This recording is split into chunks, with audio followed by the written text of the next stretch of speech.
يوم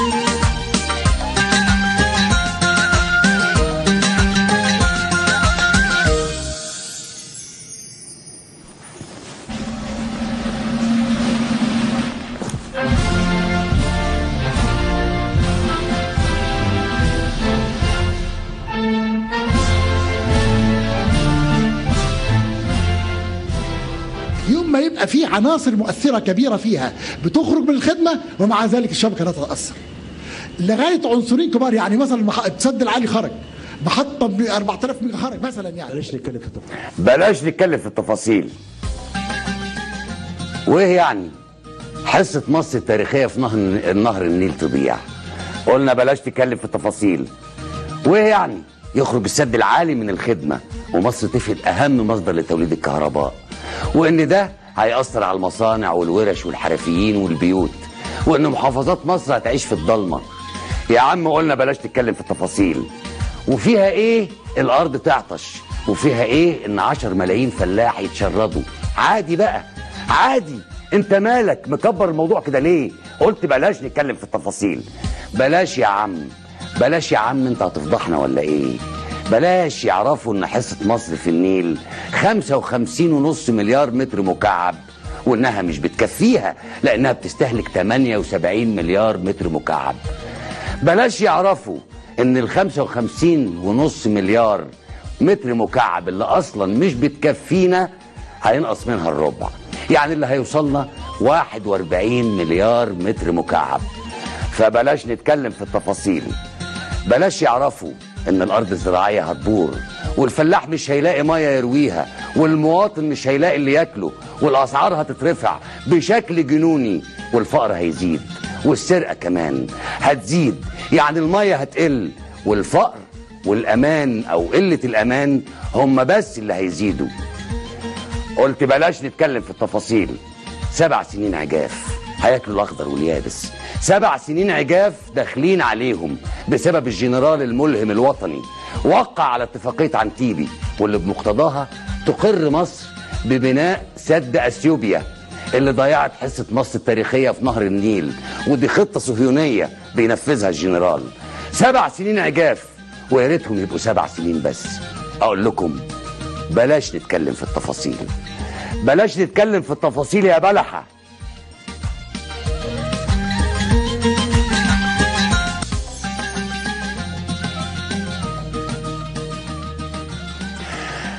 لا، احنا هنا بقى هنتكلم في التفاصيل. النهارده مجلس نقابة الصحفيين عمل اجتماع لاعضاء الجمعية العمومية عشان يأكد على التزامهم بالمطالب اللي الجمعية خدتها المرة اللي فاتت، وكان في شوية مطالب على راسها إقالة وزير الداخلية بتاع السيسي ونزول صورته في كل المواقع والصحف عبارة عن نيجاتيف، ردا على واقعة اقتحام مبنى النقابة واعتقال عمرو بدر ومحمود السقا. تعالوا نشوف يحيى قلاش نقيب الصحفيين قال ايه في الاجتماع النهارده ونرجع لكم. الزميلات والزملاء الاعزاء، كتبتم انتصاركم يوم احتشدتم في بيتكم الكبير الذي اعلم منذ اللحظه الاولى انه مفتوح لكل الرؤى والتصورات، وكان علينا اكمال المسار. كان احتشادكم جرس انذار بانكم لن تقبلوا بالاعتداء على نقابتكم ولا محاولات النيل من حرياتكم، بل أنكم سبقتم الجميع إلى مقر النقابة لتعلنوا الدفاع عن كرامتكم كجسد واحد مهما شزت الأصوات هنا وهناك، ومهما حاول البعض التشكيك في وحدتكم أو الالتفاف عليها بترويج معلومات مغلوطة وشائعات مغرضة، محاولين النيل من كيان النقابة وتماسك الجماعة الصحفية الذي أربك كل الحسابات وجعل يد الصحفيين في الدفاع عن دولة القانون وعن قانون نقابتهم هي العليا. الآن وبعد مرور أسبوعين على موقفكم المهيب ولا زالت خطوات الحل تراوح مكانها دون تقدم ملموس ودون ترجمة المبادرات المحمودة التي قدمها النواب والمجلس القومي لحقوق الإنسان إلى خطوات واضحة تحفظ للنقابة كيانها والصحفيين كرامتهم. كان لزاما على مجلس النقابة أن يعود لكم من خلال المؤتمر الذي دعت له النقابة اليوم ليؤكد على أننا مستمرون في دفاعنا عن النقابة ومتمسكون بحقوقنا دون تفريط حتى الوصول لحل عادل. أساسه الالتزام بدولة القانون ومحاسبة من ارتكبوا هذه الجريمة في حق النقابة وحق الجماعة الصحفية وحق الوطن.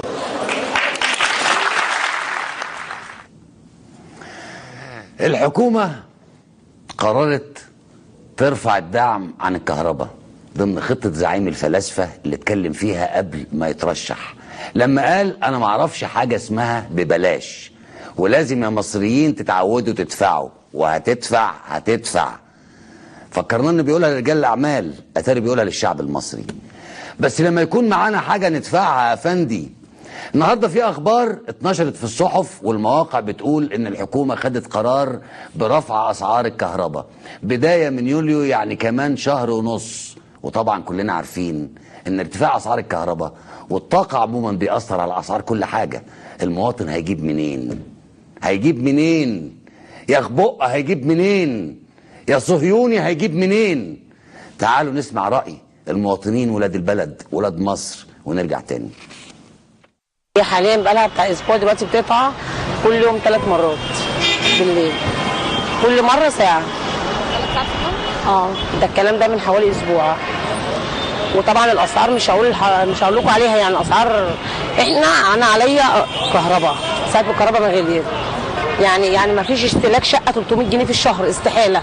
انا لا عندي تكييف وما عنديش، هي 3 مراوح بس اللي شغاله بالثلاجه، ما يستهلكوش 300 جنيه في الشهر. رحت قدمت شكوى، راح قالوا لي يعني احنا هنقسط لك المبلغ، طب ده مش مصنع. بعد منها الشهر بعد جالي 185 ما دفعتش، انا عليا كهرباء 1200 جنيه. 1200 جنيه. طب هم كده يقطعوا عنك؟ ما هم المفروض ان هم يشيلوا الاعداد ويركبوا لي الاعداد، هو الكارت ده. وبعدين انا يعني هقول لك حاجه، انا الواحد لا موظف، هقول لك اخر الشهر هيجي لي 2000 3000 جنيه معايا هسد الكهرباء، انا عامله عاديه. حرام، يعني الناس بتعمل ايه؟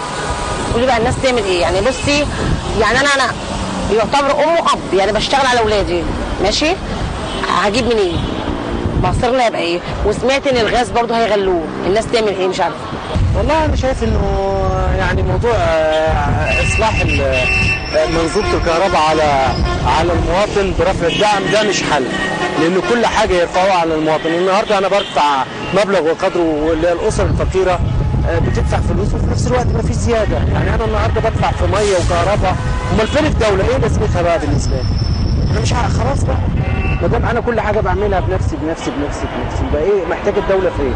النهارده كل ما يجي يفكر يعمل حاجه او يفكروا يعملوا حاجه نرفع الدعم، وفي نفس الوقت المرتبات ما بتزيدش، ما فيش زياده بقى لنا هذه سنتين، وان زادت الزياده لا تقارن بمستوى الاسعار وارتفاع الاسعار.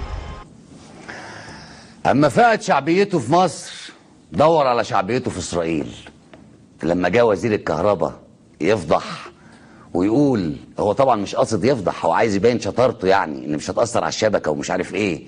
جاي يقول ان السد العالي طلع بره الخدمه اللي بنفتخر بيه، اللي قناه السويس اتأممت على حسه، اللي تاريخ من تاريخ مصر طلع بره الخدمه. قال له بلاش نتكلم في التفاصيل.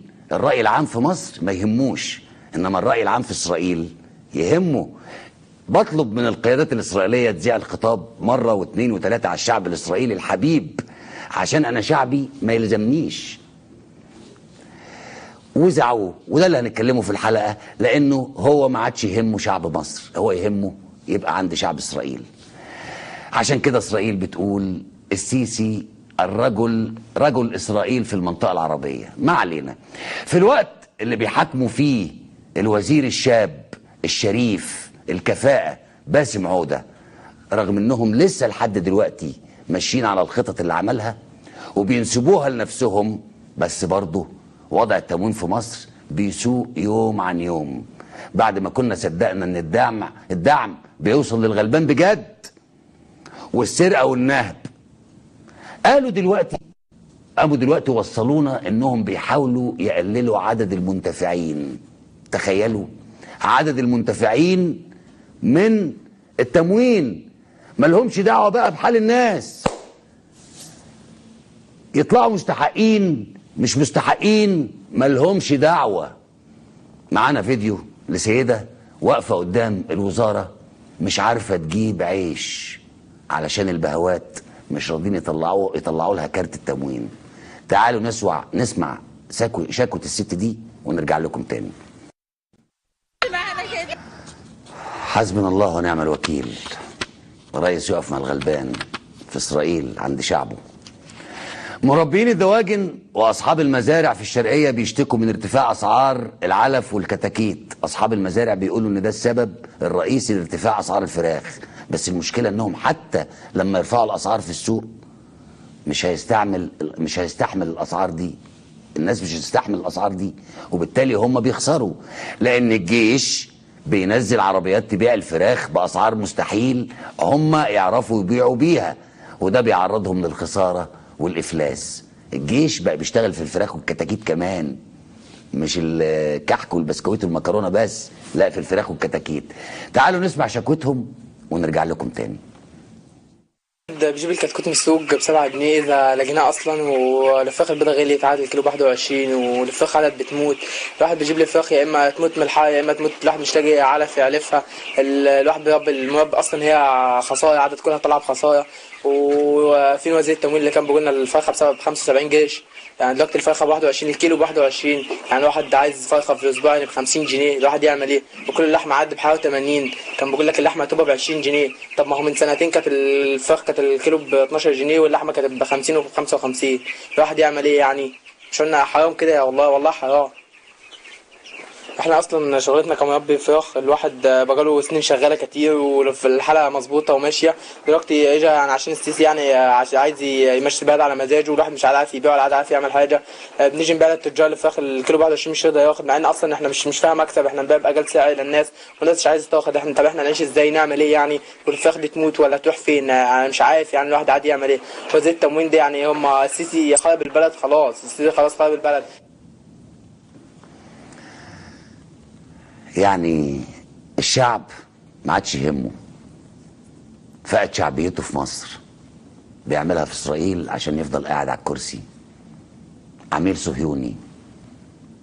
هنكتشف بعد كده، لان في يوم من الايام اكتشفوا ان نائب الرئيس السوري طلع من الموساد السوري الاسرائيليه. إيلي كوهين طلع اسرائيلي صهيوني وكان نائب الرئيس السوري.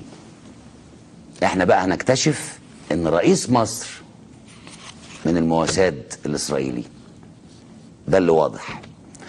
نخرج فاصل ونرجع لكم تاني.